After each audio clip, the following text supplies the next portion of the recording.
प्रेम कहानियों से किसका प्रेम नहीं होता, खासकर ऐसी प्रेम कहानियों से जिनके बारे में हम और आप मजे मजे की बातें करते हैं। और ऐसी प्रेम कहानियां हमारे आसपास चलने वाली नहीं, बल्कि उन लोगों की प्रेम कहानियां होती हैं जिनके काम से, जिनकी उपलब्धियों से हम सब प्यार करते हैं। आज हम बात करेंगे ऐसी ही एक प्रेम कहानी की।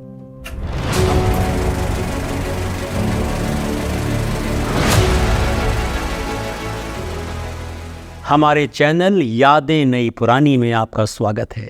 हम हाजिर हैं किस्से पुराने, यादें पुरानी लेकर। मैं हूं देवेश वर्मा।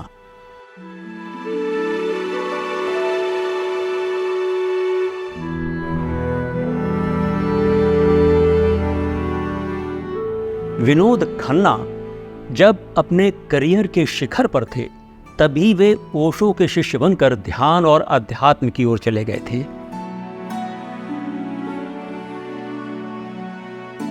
और जब ओशो ने अमेरिका में अपने आश्रम के निर्माण का काम शुरू किया, तो विनोद खन्ना उनके साथ अमेरिका में रहने लगे।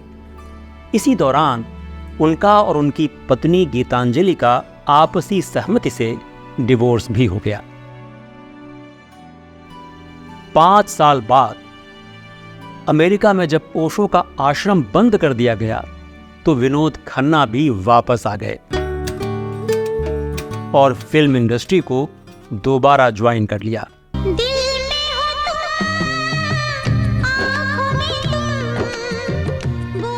वे इतने बड़े और पॉपुलर कलाकार थे कि आते ही उन्हें फिल्में मिलनी शुरू हो गईं।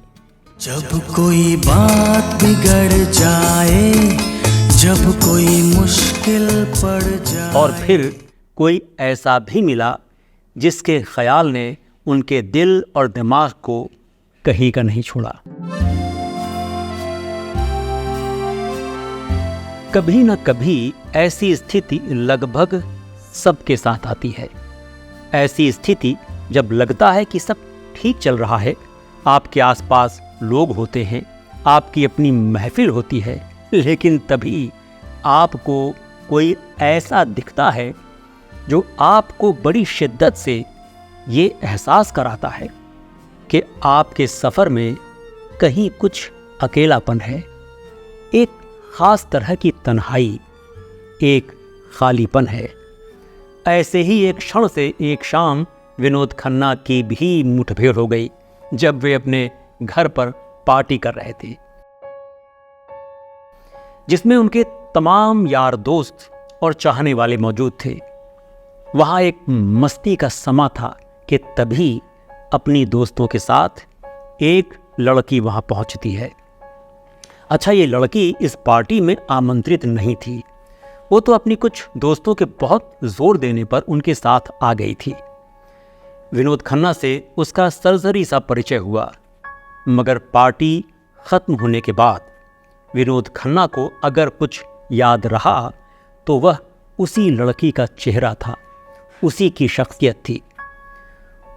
उन्होंने कोशिश की कि वे सामान्य हो जाएं और सब कुछ पहले जैसा हो जाए, लेकिन हुआ ठीक इसका उल्टा।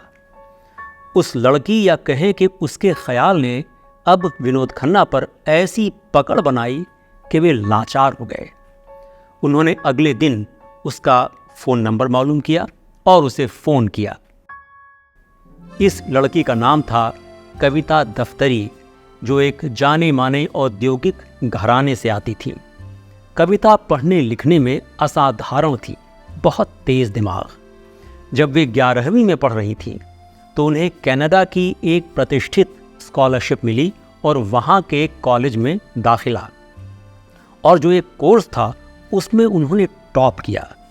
इसके बाद वे दुनिया के बेहतरीन institute London school of economics में पढ़ने गई, जहाँ से उन्होंने अकाउंटिंग और फिनेंस की डिग्री हासिल की। इसके बाद उन्होंने लिंकन्स इन का रुख किया, जो दुनिया में कानून की पढ़ाई के लिए विख्यात है। वहाँ उन्होंने बैरिस्टरी की पढ़ाई की। कविता को विनोद खन्ना ने पार्टी के अगले दिन फ़ोन किया और पूछा क्या वे उनके साथ बाहर जाएंगी।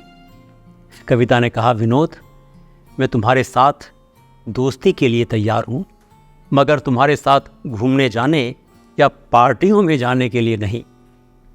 वो इसलिए कि कविता जानती थी कि किसी के साथ डेट पर जाने का मतलब क्या हो सकता है, स्थिति किस दिशा में जा सकती है। इसके लिए वे तैयार नहीं थी। इस बारे में उनका जहन बिल्कुल साफ था। हाँ, फ़ोन पर ये दोनों खूब बातें करते थे। विनोद खन्ना दिन में 5-5 बार कविता को फ़ोन करते और हर बार उनसे बाहर साथ जाने को कहते, और हर बार कविता का जवाब नहीं में होता। पूरे 1 महीने ये मामला चलता रहा।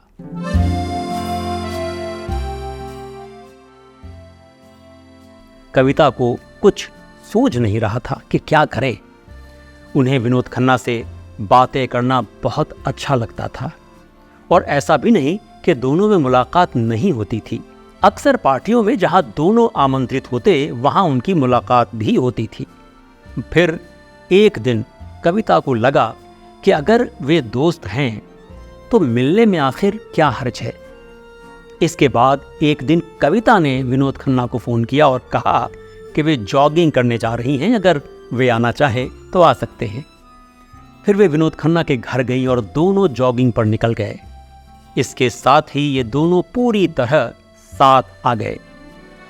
लेकिन विनोद खन्ना दोबारा शादी नहीं करना चाहते थे। उन्होंने कविता को ये बता दिया था और कविता को इस पर एतराज़ नहीं था।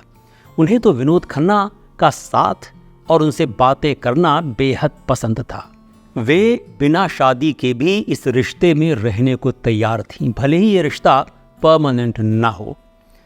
कविता के परिवार और दोस्तों ने उनसे कहा कि तुम सिर्फ 28 साल की हो और एक ऐसे शख्स के साथ हो जो बहुत हाई प्रोफाइल है और जो शादी नहीं करना चाहता। ज़रा सोचो तुम क्या कर रही हो।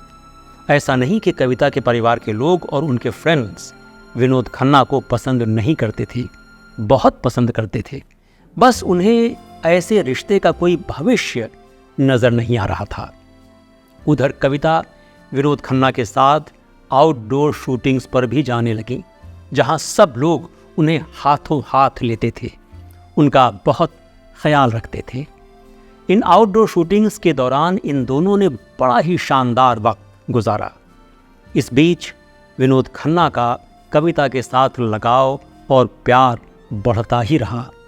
धीरे धीरे उनका ये एहसास भी जोर पकड़ता गया कि इस तरह कब तक चलेगा। आप या तो शादी करें या फिर इस रिश्ते को यही विराम दे दें। यही 2 विकल्प उन लोगों के पास थे।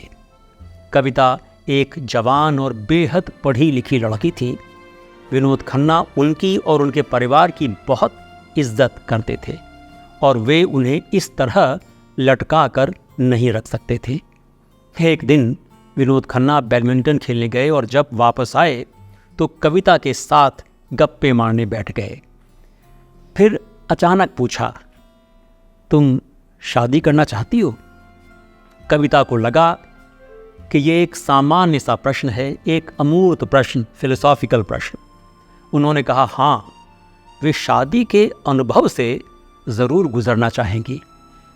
विनोद खन्ना ने कहा, तुम मुझसे शादी करोगी? कविता ने कहा, यस।